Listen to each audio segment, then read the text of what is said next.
টানা অতিবৃষ্টিতে মানিকগঞ্জে তলিয়ে গেছে ক্ষেতের পর ক্ষেত। এতে সবজির উৎপাদন কমে দেখা দিয়েছে তীব্র সরবরাহ সংকট। মাত্র এক সপ্তাহের ব্যবধানে প্রায় সব ধরনের সবজির দাম বেড়েছে দ্বিগুণের কাছাকাছি।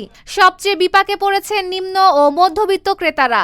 গত এক সপ্তাহ ব্যবধানে মরিচের দাম কেজি প্রতি 50 থেকে 60 টাকা, বা কিছু মরিচে 80 টাকাও বৃদ্ধি পাইছে। পেঁয়াজ কেজিতে বৃদ্ধি পাইছে 8 থেকে 10 টাকা। অতিবৃষ্টিতে আমাদের মানিকগঞ্জের স্থানীয় মরিচ সব গাছ মারা গেছে, যে কারণে আমদানি কম হয়েছে, চাহিদা বেশি থাকায় এখন মরিচের দাম অত্যাধিক বেড়ে গেছে। কৃষি সম্প্রসারণ অধিদপ্তরের তথ্য বলছে, জেলায় 241 হেক্টর জমির ফসল ক্ষতিগ্রস্ত হয়েছে। অতিবৃষ্টিতে মানিকগঞ্জের 7টি উপজেলার কম বেশি সব সবজি খেতেই পচে নষ্ট হয়েছে। ফলে স্থানীয় হাটবাজারগুলোতে চাহিদার তুলনায় সরবরাহ নেমে এসেছে অর্ধেকে, যার সরাসরি প্রভাব পড়েছে দামের ওপর। AKS অর্জন করলো গিনেস ওয়ার্ল্ড রেকর্ডস। AKS গত এক সপ্তাহ আগে পটলের দাম ছিল 30, আজকে পটলের দাম বাড়তি অনেক, 50 থেকে 55। বৃষ্টিতে অনেক ফসল তো নষ্ট হয়ে গিয়েছে, মানিকগঞ্জে অনেক ফসল তো অনেক নষ্ট হয়ে গিয়েছে, বাইরেও নষ্ট হয়ে গেছে, কিন্তু কম ওই জায়গা থেকে যা আসছে, এই জন্য বাজার বাড়তি।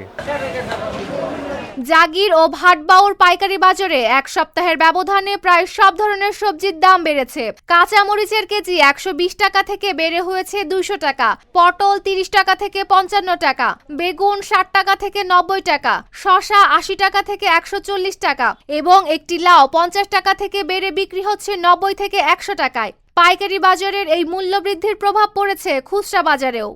ভারী বর্ষণের ফলে ফসলের অনেকটা ক্ষতি হয়েছে। এবছর প্রায় 241 হেক্টর জমির ফসল ক্ষতিগ্রস্ত হয়েছে। সে সমস্ত ফসলের মধ্যে রয়েছে সবজি, রোপামন, মরিচ, পাট ও অন্যান্য বিষয়। এই সমস্ত ফসলে যে পরিমাণ ক্ষতি হয়েছে তার বাজার মূল্য প্রায় 3,19,17,000 টাকা এবং প্রায় ক্ষতিগ্রস্ত হয়েছে 5,075 জন কৃষক। আমরা আশা করছি বর্তমান গণতান্ত্রিক সরকার এই ক্ষতিগ্রস্ত কৃষকদের ক্ষতি পুষিয়ে নেওয়ার জন্য অতি সম্প্রতি কৃষি পুনর্বাসনের আওতায় কৃষকদেরকে নিয়ে আসবে। তাহলে তাদের ক্ষতি পুষিয়ে নব উদ্যমে তারা আবার কৃষিকাজ করতে পারবে বলে আমরা বিশ্বাস করি।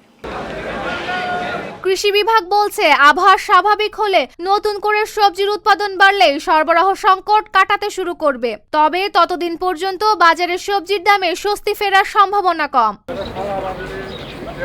Desk report, Dhaka post.